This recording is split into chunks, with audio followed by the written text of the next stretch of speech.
자, 여러분, 저희는 지금 결산의 손익정리분계를 보고 있죠. 전 시간에 5개는 보여드렸어요. 이번 시간에 나머지 10개를 볼 건데요. 10개를 볼 건데, 일단 손익정리는 다시 한번 강조드리지만 뭐라고요?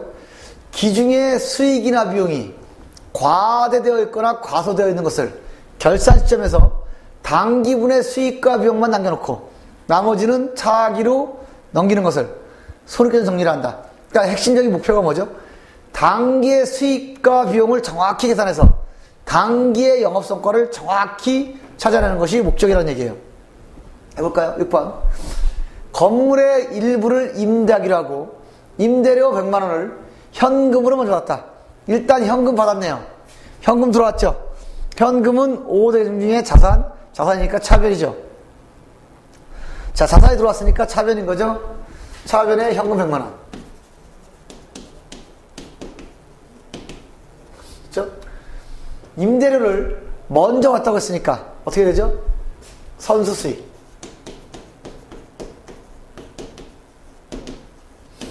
이해하시죠? 단단수 없이 그냥 먼저 왔다고 했으니까 선수수익 붙여잡아야 돼요. 무슨 뜻인가요? 건물을 임대할 건데 앞으로 우리는 임대 서비스를 제공해야 돼요. 지나간 걸 받은 게 아니라 먼저 받은 거니까 앞으로 제공할 것이다. 부채를 잡아야 한다고요. 물론 용어에 따라서는 곧바로 수임들을 잡을 수는 있지만 여기는 딴 문제 없이 그냥 먼저 왔다고 했으니까 선수수익 처리하셔야 된다고요. 7번. 매장의 2개월분 임차료 매월 말 지급할 건데요. 임차료 주는 거죠. 지급. 60만 원이 미지급되었다.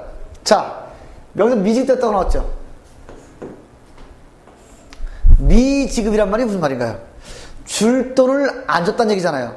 이미 지나서 줘야 될 돈인데 안 줬다는 뜻이거든요. 어떻게 한다? 먼저 줄 돈 안 줬으니까 먼저 임차료 잡으시고요.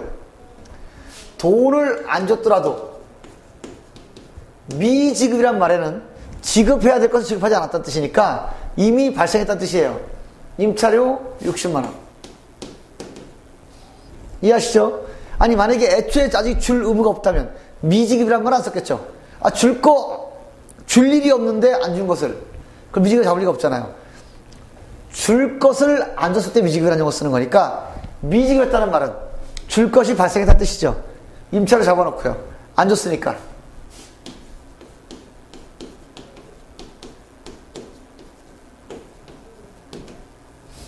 이렇게 하시는 거예요. 되셨나요? 그러니까 미지급이라는 용어는 지급할 것을 안 지급했다는 뜻이니까 지급할 것이 이미 있다는 얘기거든요. 발생했다는 뜻이거든요. 그러니까 돈을 안 줬더라도 일단 비용 인식을 해야 되고 그 다음에 미지급 비용을 잡으셔야 한다. 비용이라는 용어가 들어갔지만 줄 것을 안 줬으니까 미래에 줘야 한다. 부채란 말이에요. 속으시면 안 돼요. 그래서 선급 비용 처음에 되게 많이 속으시는데요.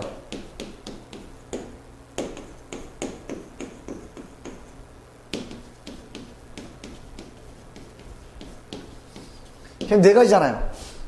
선급 비용은 비용이란 명칭이 붙어 있지만 비용을 먼저 준 거니까 이걸 나중에 우리가 받을 권리가 있잖아요.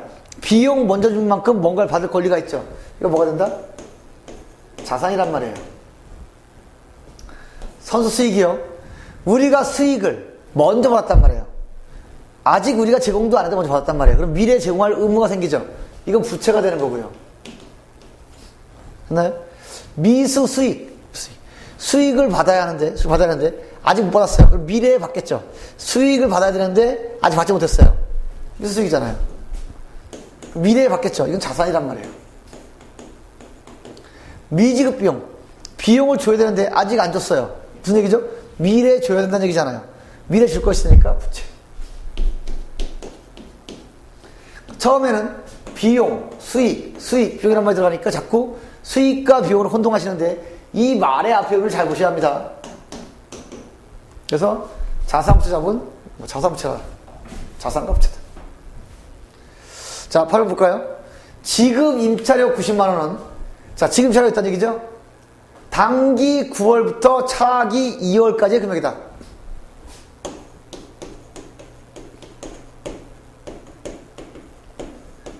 지급 임차료가 90만 원 있어요. 현금이 나갔겠죠. 지급 임차료는 지급을 한 거니까 현금 등이 나갔을 거예요. 그런데 이게 9월부터 12월까지의 병이래요. 9, 10, 11, 12, 1, 2 6개월 동안의 병이래요.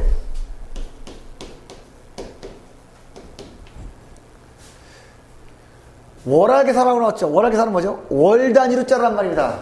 그러면 90만원 중에 차기 여기까지니까 단기의 지급 임차료는 얼마죠? 9, 10, 11, 12 90만원은 전부 6개월치인데 6개월치잖아요. 9, 10, 11, 12, 1, 2 6개월치 중에 단기의 임차료는 얼마다? 단기의 임차료는 4개월치만 단기 임차료란 말이에요. 단기 임차료.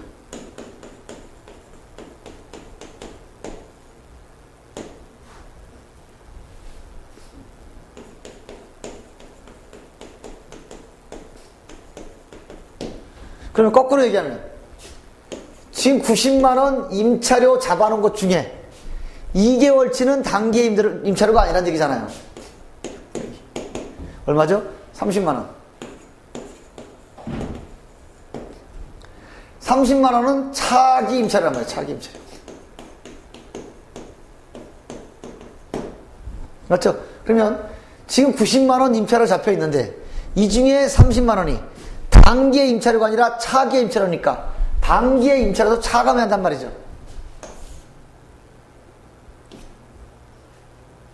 얼마죠? 몇 쓸까요?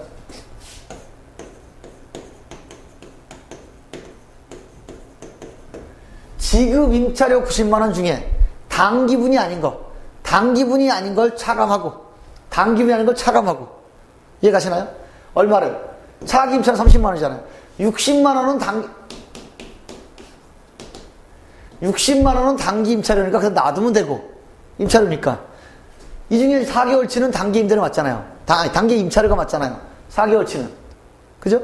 4개월치는 임차료에서 놔두고 단기의 임차료가 아닌 2개월치 30만원만 빼면 된다. 이해할 수 있죠? 결국 이거잖아요.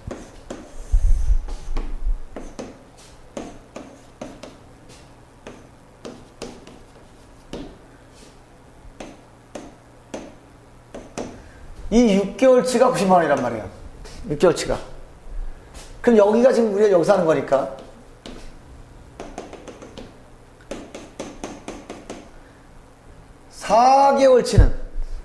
4개월치는 단기의 보험료고 단기 임차료고 여기 2개월치는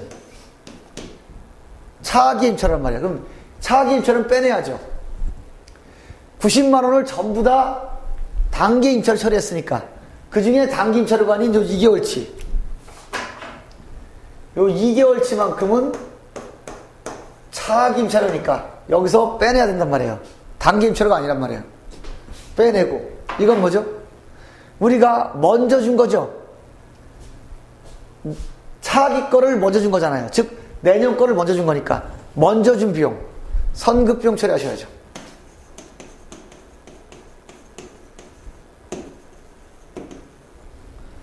이해 가시나요? 되었죠? 됐습니다. 자, 됐고요. 됐죠? 자, 9번 단기 대금에 대한 기말까지의 단기분 발생이자 미수액. 이자가 발생했는데 미수 아직 받지 못했대요. 미수라는 말은 숫자가 받을 숫자죠. 아직 받지 못했다가 미수잖아요. 아직 받지 못했다 미수. 그렇다면 자, 미수는 아직 받지 못한 거잖아요. 그렇다면 이자가 발생했다는 얘기네요. 아직 발생하지 않은 것을 받을 리가 없잖아요. 미수라는 건 받을 걸 받지 못했다는 얘기잖아요. 미수 아직 받지 못했다. 받을 걸 받지 못했다는 얘기잖아요. 아직 발생하지 않은 거라면 미수라는 용어 쓰지 않겠죠. 아니 아직 받을 게 아니라면 미수라는 용어 쓰지 않을 거 아니에요. 받을 걸 못 받았으니까 미수라는 용어 쓴단 말이에요. 그렇다면 미수액이란 말은 받을 걸 받지 못한 게 20만 원이라는 얘기니까 이자가 이미 발생했겠네요. 발생했으니까 미수라는 말 쓴단 말이에요. 그러면 이자 수익 20만 원입니다. 이자수익 20만원. 됐죠? 이자수익 20만원. 차변은 뭔가요? 아직 받을 수익이 있는데 못 받았으니까 이걸 미수수익이랍니다.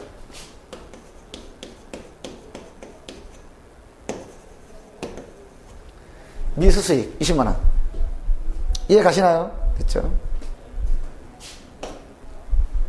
자, 이자수익 20만원, 미수수익 20만원. 됐나요? 하실 수 있죠? 미수익이란 용어 자체가 미수, 아직 받지 못했다. 이 말 뜻은 받을 게 있는데 못 받았다는 얘기잖아요. 그럼 이미 받을 게 발생했다는 얘기예요. 했는데 못 받았다고 했으니까 먼저 발생한 거 인식부터 하고, 수익을.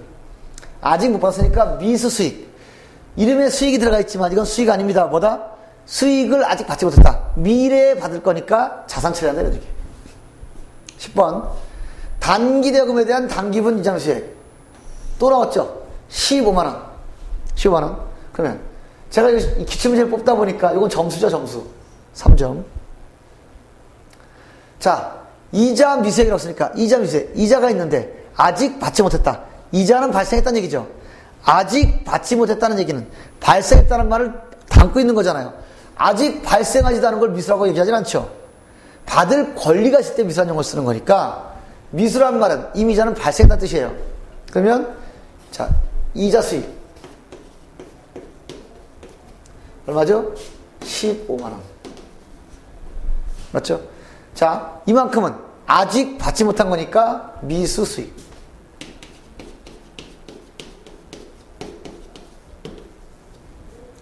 이해 가시나요? 됐죠? 이렇게 차근차근 하시면 돼요.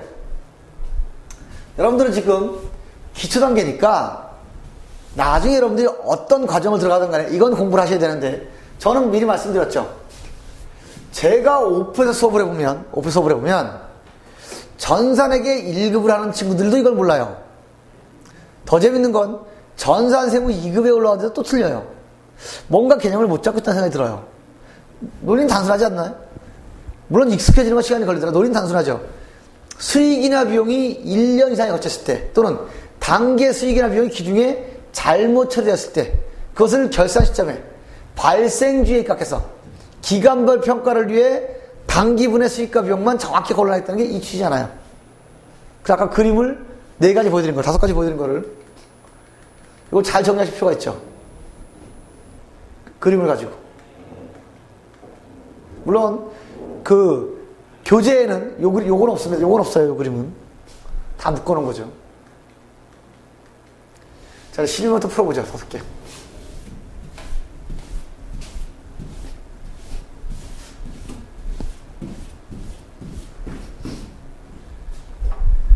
자, 11번. 12월 31일 매월 말일 지급하는 12월 귀속 사무실 임차료.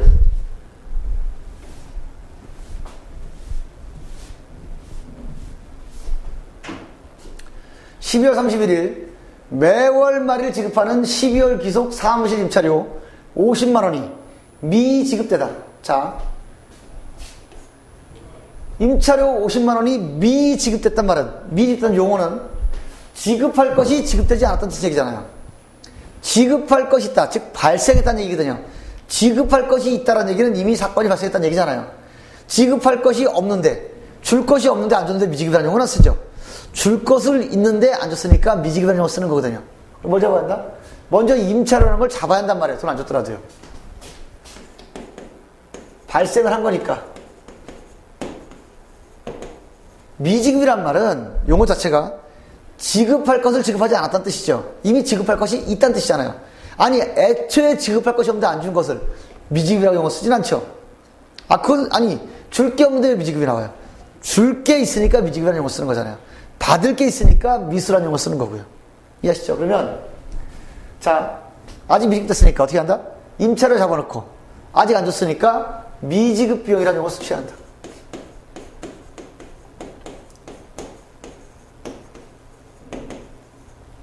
이해 가시죠? 자, 12번. 단기 대금에 대한 이자 미수액 10만원을 기말 결산 시에 계산하다.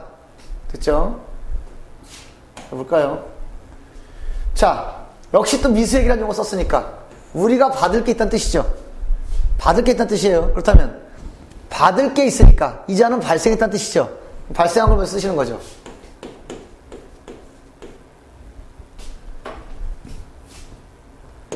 돈은 안 들어왔더라도 발생했으니까 수익은 인식하셔야 되고, 발생주니까 얼마? 10만 원.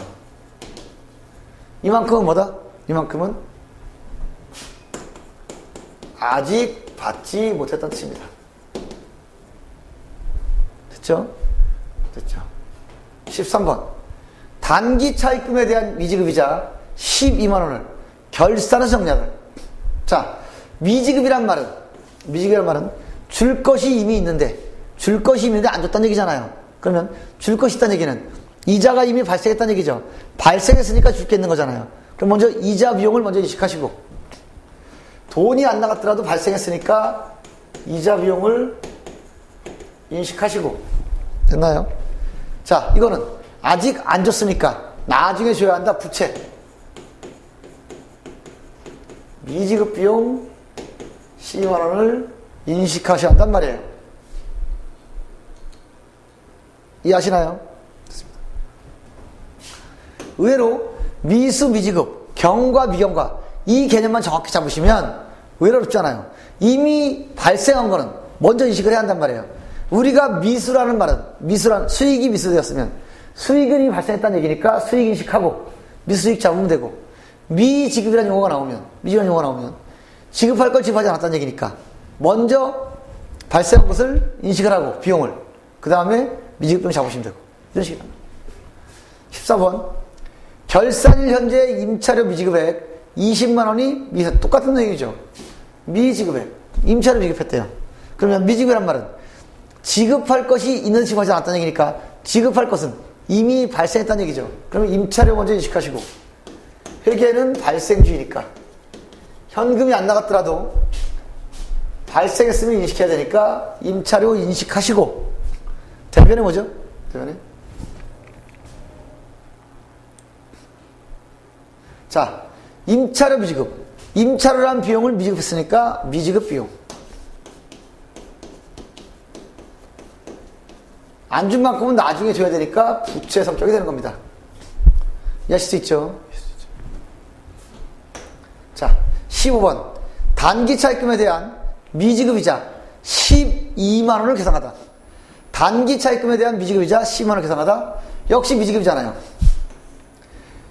미지급이란 말은 이미 지급할 게 발생했다는 뜻이죠. 뭐다? 이자 비용을 먼저 인식해야 한단 말이에요. 이자 비용.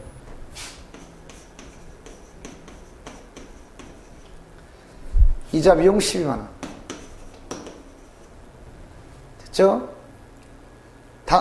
대변은 뭐죠? 미지급이니까. 아직 안 줬으니까. 줄 거 안 줬으니까 미지급 비용 12만 원.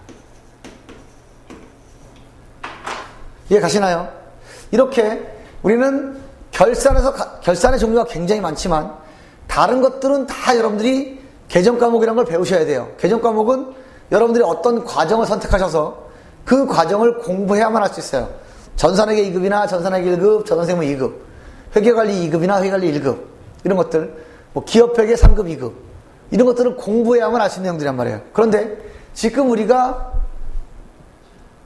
2시간을 걸쳐, 정확히 말하면 3시간을 걸쳐서 봤던 손익개념 정리는 여러분들이 뒤에 걸 안 배워도 기본 개념만 잡으시면 풀 수 있는 거란 말이죠. 기본 개념이 뭐다? 그때 기중에 발생한 수익과 비용, 돈이 들어오고 나간 게 중요한 게 아니라 중요한 사건이 얼마큼 발생에 따라서 발생주에 따라서 정확한 수익과 비용을 기간별 평가를 해서 단기분만 정확히 계산하겠다. 단기분을 정확히 계산하겠다가 손익개념이란 말이에요. 됐죠? 그래서 보세요. 다시 한번 연습을 했으니까 피드백을 해서 한 번쯤 검토를 해보면 이거잖아요. 보세요. 정말 제가 썼지만 중요한 말인데요. 손익계정, 즉 수익과 비용 계정은 기업의 영업성과를 측정하는 두 가지 계정으로서 회계적인 측면에서는 기업의 영업성과를, 수익 마이너스 비용은 손익이니까 세무 측면에서는 납세금을 결정하는 중요한 요소가 된다. 보세요. 회계는 현금이 들어오고 나갔냐에 따라서 수익과 비용을 판단하는 현금주의가 아니고 현금 유출입에 대한 중요한 사건이 발생했는지의 여부로 수익과 비용을 판단한다. 이자는 기간, 보험료는 보장, 임차료는 임대 서비스, 뭐 이런 것들. 이를 회계의 발생주의라고 하는데, 발생주의는 영업성과 측정을 위한 회계의 가장 중요한 개념이다. 영업성과는 뭐죠? 수익과 비용을 비교해서 이익인지 손실인지를 판단하는 거죠. 그래서 이 회계의 발생주의에서 현금이 들어오거나 나갈 중요한 사건이 발생했어도 현금이 들어오거나 나가지 않았으면, 유치 없으면 미수수익이나 미지급 비용이 발생하게 되고, 맞죠? 보셨죠? 중요한 사건이 발생하기도 전에 현금 유출입이 있는 경우에는 뭐죠? 그거 전에 발생한 거니까 선급, 선수가 발생한다, 이런 얘기예요. 또 하나, 결산 시에는 당기의 수익과 비용을 정확하게 측정해야 되는데, 이때 가장 중요한 개념이 회계는 기간별 평가를 한다는 것이다. 그 기간에 해당되는 수익과 비용만 정확히 뽑아서 영업성과를 계산하겠다는 뜻이에요. 돈이 1년치 나갔다 해서 1년치 다 비용이 아니라고요. 돈이 1년치 들어왔다 해서 다 1년치 수익이 아니라고요. 돈이 안 나갔다 해서 비용이 아닌 게 아니고, 돈이 안 들었다 해서 수익이 아닌 게 아니에요. 그 기간에 발생한 거는 그 기간에 정확히 수익과 비용으로 인식해야 한다, 그 얘기란 말이에요. 그래서 기간별 평가라는 말이 굉장히 중요한 거고요. 그렇기 때문에 손익계정의 결산분계를 이해하는 출발점은 단기의 수익과 비용은 단기의 수익과 비용으로, 보셨죠? 전기 또는 차기의 수익과 비용은 전기나 또는 차기의 수익과 비용으로 회계 기간별로 구분 계산하는 과정이라고 이해한다. 조금 이제 감이 오세요? 여러 번 됐으니까. 이건 그 얘기예요. 기중에는 기간 계산은 번거로우니까 어떻게 한다? 기중에는 그냥 전체를 다 비용으로 또는 전체를 자산으로, 아니면 전체를 부채로 전체를 수익 잡아놨다가 언제 정리한다? 일괄적으로 결산 때 정리한단 말이에요. 이게 훨씬 편해요. 기중에 매번 그때마다 기간 계산하는 거는 복잡하니까 그냥 기중에는 간단하게 들어온 거는 수익 아닌 부채, 나간 거는 비용 아닌 자산 처리해놨다가 결산에 정리해주는 게 가장 간편하다는 얘기죠. 그래서 먼저 봤던 게 상급비용. 단순한 논리는 요 10에 30 기준을 봐서 요만큼은 지나가는 거니까 비용, 요만큼은 아직 안 지나간 거니까 자산 처리라는 얘기예요. 비용 처리하는 것 중에 10만 원 처리했다면 3만 원만 단기의 보험료니까 단기의 보험료가 아닌 9만 원은 빼내야 한다는 얘기예요. 남은 거니까 자산 처리라는 얘기고, 만약에 그냥 자산 처리했다면 어쨌든 이만큼이 자산이었는데 3개월 지난 건 더 이상 자산이 아니니까 지난 거를 빼내야 한단 말이에요. 자산이 아니니까 지난 걸 뭐 처리한다? 보험료로 바꿔줘야 한다. 똑같은 개념이죠. 하실 수 있죠. 내용은 똑같습니다. 됐습니다. 이렇게 해서 제가 기본적으로 여러분한테 보여드리고 싶은 가장 기초적인 건 다 보여드렸어요. 그래서 먼저 가장 기본적으로 회계를 왜 하는지 보여드렸고요. 그 다음에 회계의 기본 개정인 5대 개정의 정의, 그 다음에 5대 개정의 정상자리, 그 다음에 5대 개정의 위치 보여드리고, 그 다음에 5대 개정의 개정 과목을 쫙 한번 보여드렸고요. 그리고 회계하는 과정 중에 가장 중요한 분계를 보여드렸고요. 그 다음에 정말 중요하긴 하지만 지금 기초과정에서 도저히 알 수 없는 결산을 간단하게 설명드리고, 그 중에 지금 당장 이해할 수 있는 거, 의외로 어려워하는 손익계정 정리까지 다 끝났어요. 사실은 여기까지가 여러분들이 보여드리고 싶어하는 가장 기본적인 내용들이에요. 이 정도만 알고 어떤 여러분이 원하는 과정, 전산회계 1, 2급이나 2급, 1급, 그 다음에 회계관리 2급이나 1급, 이런 거 들어가실 때 이 정도는 분명히 하고 들어가야 한단 말이에요. 이걸 모르고 들어가면 뜬구름 잡고 있는 거죠. 뜬구름. 여러분들이 손오공도 아닌데 뜬구름 타고 다닐 수는 없잖아요. 단 여기까지가 끝이긴 한데, 제가 처음에 잠깐 말씀드렸는데 고민했어요. 이 순환 과정을 보여드릴 것인가 말 것인가. 사실 지금 전산을 하다 보니까 이 순환 과정을 그렇게 뭐 옛날처럼 반드시 알아야 한다 이런 건 없어서 사실은요. 그런데 어쨌거나 여러분들은 기초 과정이란 말이죠. 가장 기본적인 걸 좀 안고 가는 과정이니까 제가 그렇게 생각을 했어요. 요거를 보는데 글쎄요, 한 1시간에서 1시간 반, 저희 강의 방식으로는 한 2강이나 3강 그 정도가 필요할 거예요. 뭐 나는 싫다 하면 안 보셔도 돼요. 하지만 한 번쯤 봐두고 전 틀을 받으면 이렇게 들어가는구나 알아두면 도움은 될 것 같아요. 여러분들이 어떤 교육과정을 가도 이걸 보시기가 힘들 거예요. 학원에서는 그만한 시간이 안 나오니까. 그래서 그냥 제가 고민하다가 어차피 기초과정 하시는 분들이니까 보실 분들은 보게 하자. 그래서 뒷부분에 붙여놓은 거예요. 이해하시죠? 그러니까 참고하시면 되고요. 지금 말고 다음 시간부터 보시면 됩니다. 이렇게 생각을 해요. 제 생각은 이 순환 과정은 어떻게 이해가 되냐면 지금 저랑 이렇게 화면으로 제 얼굴을 보시는 분들은 그 중에 운전면허가 있는 분들이 있을 거예요. 그죠? 근데 운전면허 가지신 분들이 차의 구조를 다 알진 않죠. 내가 기름을 넣고 엑셀 밟으면 뭐가 움직여서 어떻게 돌아가고 뭐 엔진이 몇 기통이고 이런 걸 다 속속들이 알지는 못해요. 그죠? 그냥 운전하는 법만 알고 기본적인 것만 알면 시동 켜고 엑셀 밟고 이러면 가잖아요. 그런데 만약에 운전 쪽에 전문가가 되려면 카레이서나 또는 운전을 정말 잘하려면 결국은 차의 구조에서 알고 있어야 되는 거잖아요. 이제 그런 차원이라 생각하시면 돼요. 나는 단순히 그냥 운전만 하면 돼. 즉 회계를 깊게까지 안 갈 사람들, 뭐 평생 안 할 사람들은 그냥 이거 몰라도 됩니다. 근데 어쨌거나 이쪽이 직업이고 내가 길게 보고 갈 분들이면 한 번쯤은 회계가 어떻게 한 바퀴를 도는지를 알아두는 게 도움이 될 것이다. 이해가시나요? 그래서 제가 사실은 고민했었어요. 이 강의가 길어지는 것 때문에. 그런데 결국은 시작하시는 단계에서는 보여드리는 게 낫겠다. 한 번이라도. 설령 다 모를지라도 보여드리는 게 낫겠다. 그래서 뒷부분에 붙였어요. 해봐야 알겠지만 우리 강의하는 방식으로 해서 한 2강이나 3강이 늘어날 거예요. 그 부분은 뭐 부담되는 분들은 안 보셔도 되고 한 번쯤 봐두고 싶은 분들은 보시면 됩니다. 이해하시죠? 이게 아마 다른 여러분들이 수업을 들을 때는 어디서든 이걸 볼 수 있는 기회가 아마 없을 거예요. 아니 그 강사님들이 절대 마음이 없어서나 또는 뭐 능력이 부족해서 절대 아니고요. 모두 잘하시고 아는 분들이지만 시간에 쫓기세요. 수업을 할 때는. 그래서 잘 못해드리는 거니까 일단 제가 보여드릴 거니까 편하게 한번 보세요. 누구나 볼 수 있게 만들어 놓은 거니까. 됐죠? 그래서 이번 시간은 손익계산 정리까지 끝을 내고요. 다음 시간에는 일종의 플러스 옵션, 회계의 순환 과정을 한 번쯤 보여드릴 것이다. 뭐 지금 모르시면 뭐 몇 번 반복하셔도 되고요. 정 모르시면 넘어가셔도 돼요. 현대사를 많이 쓰진 않지만 한 번쯤 돌아가는 구조를 봐드리라고 보시라고 해드리는 거니까 뭐 참고적으로 보시면 됩니다. 물론 이걸 정확히 알면 더 좋겠죠. 적어도 회계가 어떻게 도는지를 알 수 있을 테니까 한번 보여드리도록 하겠습니다. 다음 시간부터. 됐습니다. 이번 시간은 손익계정 정리를 마무리 짓도록 하겠습니다. 자, 여러분 이번 시간도 수고하셨습니다.